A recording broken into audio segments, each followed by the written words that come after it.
And I thank the representative from Massachusetts for yielding me the customary 30 minutes, and I yield myself as much time as I may consume. Gentlewoman is recognized. Thank you. Let me be clear. House Republicans condemned the violence in Buffalo, Uvalde, Tulsa, and Philadelphia. We stand ready to work with the majority to directly address school safety, mental health, and the root causes of gun violence. Unfortunately, the bills we are considering today under the rule are nothing more than an attempt by Democrats to try to push their anti-gun agenda.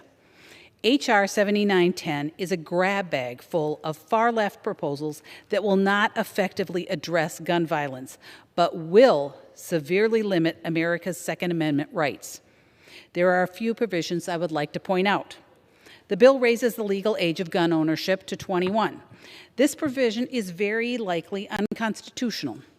Even a liberal district court in California has already determined with regard to similar restrictions.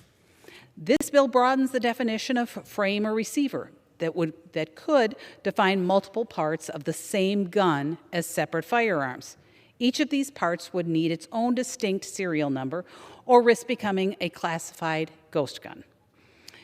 This could turn millions of legal guns into contraband and law-abiding gun owners into felons. H.R. 2377 is another reminder that Democrats fundamentally have no respect for the Second Amendment rights. It shows their lack of respect for the Fourth Amendment rights also. This bill destroys the presumption of innocence that is the bedrock of our justice system. It does away with the notion that an individual is innocent until proven guilty, and instead makes anyone subject to an extreme risk protection order guilty until proven innocent, with what amounts to another version of a red flag law. They also want to mandate a system for gun storage in private homes, which is unconstitutional and almost impossible to enforce without stripping even more rights from law-abiding citizens. Democrats are picking and choosing legal standards to deprive citizens of their constitutional rights based on how closely those rights are aligned with their political agenda. Furthermore, the universe of individuals who can petition a court for an extreme risk protection order under this bill is far too broad, and it creates a process that is ripe for abuse. This bill would create an opportunity for a disgruntled ex-roommate or predatory domestic partner to use the judicial system to harass and burden an individual by requiring law enforcement to seize that individual's firearms and ammunition. Federal law already prohibits dangerous and unfit individuals from purchasing or possessing firearms. An individual with a misdemeanor domestic violence conviction, an individual involuntarily committed to a mental institution or adjudicated mentally defective, or an individual who is an unlawful user of controlled substances are all prohibited from possessing or purchasing a firearm already under current law. Democrats rejected an amendment that will allow for transfers of a firearm to a victim of domestic violence for self-defense.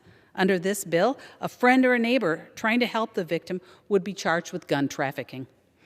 These bills are not about public safety, they are about the left's anti-gun agenda. During the Judiciary Committee, while we considered this bill, the chairman of the committee conceded that the strict gun laws in liberal jurisdictions don't work because criminals are able to obtain guns elsewhere illegally. A member from Tennessee on that committee admitted that the Democrats' bills will make it harder for law-abiding Americans to exercise their Second Amendment rights.